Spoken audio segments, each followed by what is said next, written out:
अब आइए साइट या भूखंड के बारे में बातें करते हैं। मंदिर के लिए आइडियल वास्तु की कंडीशन क्या है? मंदिर के लिए प्लॉट या भूखंड बिल्कुल वर्गाकार होना चाहिए।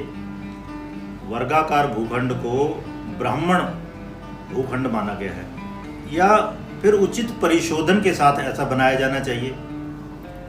अब यहाँ राम जन्मभूमि का जो भूखंड है वो आइडियली एकदम स्क्वायरिश नहीं है, तो इसको परिशोधन के बाद इसमें जो जो कंस्ट्रक्शन होंगी, मंदिर है या मंदिर के साथ दूसरी बहुत सी कंस्ट्रक्शन होंगी, तो उन सबको आइडियली स्क्वायरिश बनाना पड़ेगा।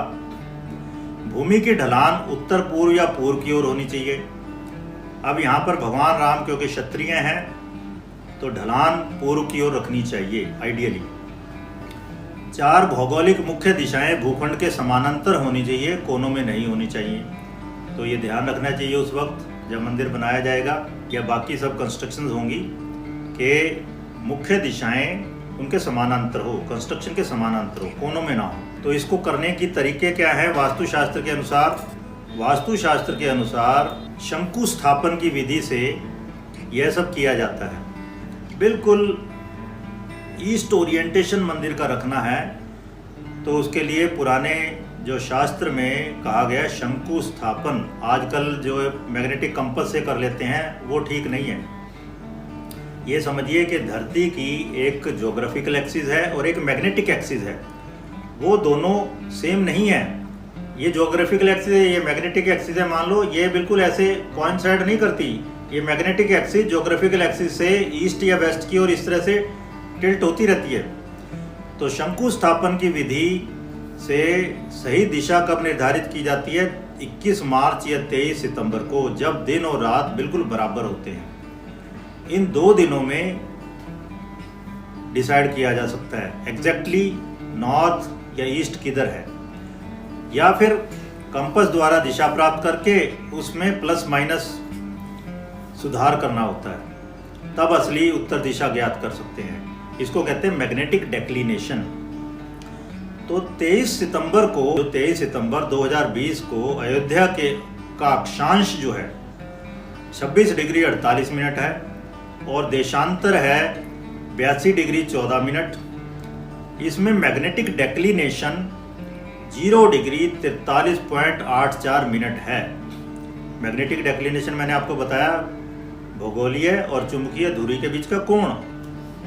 तो इस तरह से ये करेक्शन लगा के सही भौगोलिक उत्तरी दिशा ज्ञात की जा सकती है।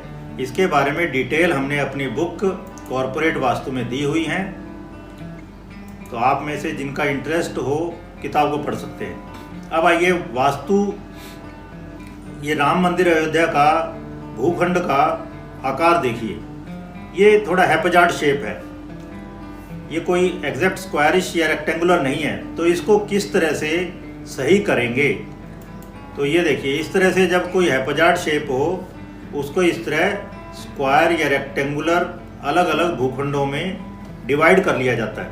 यहाँ पे हमने दिखा रखा है ये, और फिर ग्रिड बना के यहाँ दिखा रखा है, देखिए। तो जो जगह निकलती है हैप्जार्ड शेप की, उसको फिर से स्क्वायर या रेक्टेंगुलर ग्रिड में कन्वर्ट कर लिया जाता है। तो इस तरह, क्योंकि राम मंदिर जब अयोध्या पूरी बसी हुई है तब बनाया जा रहा है, तो उसमें इतनी चॉइस नहीं है कि एग्जैक्टली स्क्वायर या रेक्टेंगुलर शेप का प्लॉट बना लिया जाए। एक तो साउथ के मंदिर थे कभी कि मंदिर पहले बने, उनके गिर्द नगर बाद में, तो वहाँ फ्री विल थी। जो आर्किटेक्ट थे उनके पास पूरा अपनी फ्री विल थी, उसके हिसाब से वो कोई भी ज़मीन ले सकते थे। लेकिन अयोध्या में अब ऐसा नहीं है, आसपास बहुत से लोग रहते हैं, तो जो भी ज़मीन अवेलेबल है उसी को रेगुलर फॉर्म में अंदर अलग अलग भूखंडों में कन्वर्ट किया जाएगा और अकॉर्डिंगली कंस्ट्रक्शन की जाएगी।